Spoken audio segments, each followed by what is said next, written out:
Hello प्यारे बच्चों, कैसे हो आप सभी। एक बार फिर से आप सभी का स्वागत है आपके अपने यूट्यूब चैनल शर्मा फिजिक्स पर। तो जैसा कि लास्ट टाइम हमने इलेक्ट्रिक करंट के बारे में पढ़ा, पोटेंशियल के बारे में पढ़ा, आज टाइम है इनके रिलेशन के बारे में पढ़ने का, ओम्स लॉ के बारे में पढ़ने का। तो ओम्स लॉ क्या है, करंट कब मूव करता है, वोल्टेज पोटेंशियल का डिफरेंस क्या होता है। तो पोटेंशियल बेसिकली क्या होता है, वोल्ट मीटर से मेजर किया जाता है, लास्ट टाइम हमने पढ़ा, और इलेक्ट्रिक करंट एमीटर से मेजर किया जाता है। तो आज उनके बीच के जो रिलेशन है, रेजिस्टेंस है, उस सब के बारे में आज हम बात करेंगे। आज हम किस किस के बारे में बात करेंगे। नंबर 1 ओम्स लॉ, जो रिलेशन है हमारे पास, इसके बारे में बात करेंगे। नंबर 2 आज हम बात करेंगे resistance. What is resistance? About it we have to discuss. Okay, so let's start about Ohm's law. So today's class we have to start from Ohm's law. What is Ohm's law?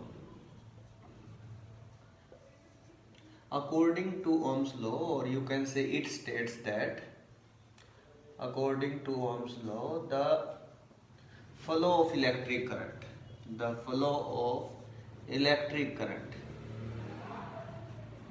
is directly proportional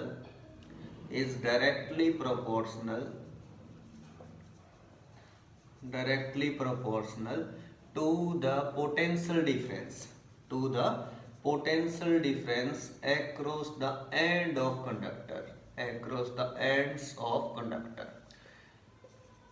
under some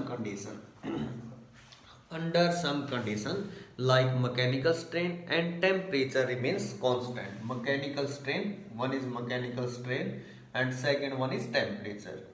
तो ये दो चीजें हैं जो आप लोगों को लिखनी है कि इन दोनों को क्या करना है, हम लोगों ने केप्ट कांस्टेंट, इन दोनों को फिक्स करना है। अगर ये चेंज होंगे तो हमारे पास क्या होगा, रेजिस्टेंस की वैल्यू में चेंज आ जाता है। तो यहाँ पे ये पढ़ा हम लोगों ने, अगर पोटेंशियल का डिफरेंस है, सिंपल सा एग्जांपल से बताता हूँ आप लोगों को।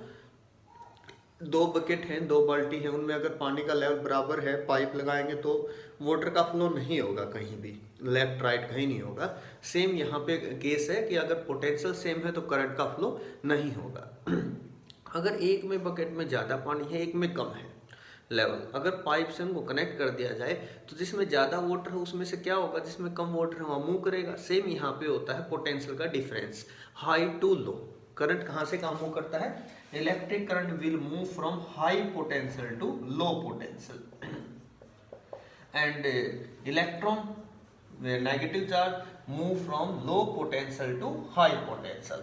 इलेक्ट्रॉन इसका अपोजिट मूव करता है करंट का, जैसे हम सभी को पता है। तो ये हमारे पास यहाँ से इतना हम लोगों को आइडिया आया कि जो V होता है, पोटेंशियल होता है, that is directly proportional to current, V directly proportional to R। Proportionality का साइन हटाएंगे तो एक कांस्टेंट आएगा, उस कांस्टेंट को R लिखते हैं, R is called electrical resistance. Electrical resistance क्या होता है, the opposition offered by the conductor. रास्ते में जो बाधा होती है, रुकावट होती है, उसको रेजिस्टेंस बोलते हैं। The opposition offered by the conductor to the flow of electric charge. Electric charge means electron जो उनके रास्ते में एक जो बाधा जो क्रिएट होती है उसको रेजिस्टेंस बोलते हैं। इसकी यूनिट ओम होती है, रेजिस्टेंस की यूनिट क्या होती है, बेसिकली ओम। और जिस सिंबल से इसको रिप्रेजेंट करते हैं, ऐसे साइन से इसको रिप्रेजेंट करते हैं, और रेजिस्टेंस की यूनिट होगी ओम आपके पास। ओके, अब रेजिस्टेंस डिपेंड किस किस पे करता है, आप लोगों ने अभी यही फॉर्मूला इसका पढ़ा है। एग्जैक्ट जो फॉर्मूला होता है रेजिस्टेंस का, ml divide by NE² A tau, ये फॉर्मूला शायद किसी ने मुश्किल में पढ़ा होगा 10th क्लास में। इतना बेसिक, इतना इसके बारे में आप लोगों को डिटेल में नहीं जानना, आपको ये पता होना चाहिए RVI। अब क्वेश्चन क्या आता है, इस टाइप से आपसे क्वेश्चन पूछते हैं, V और यहाँ I पूछ लिया। ओके, 1 2 3।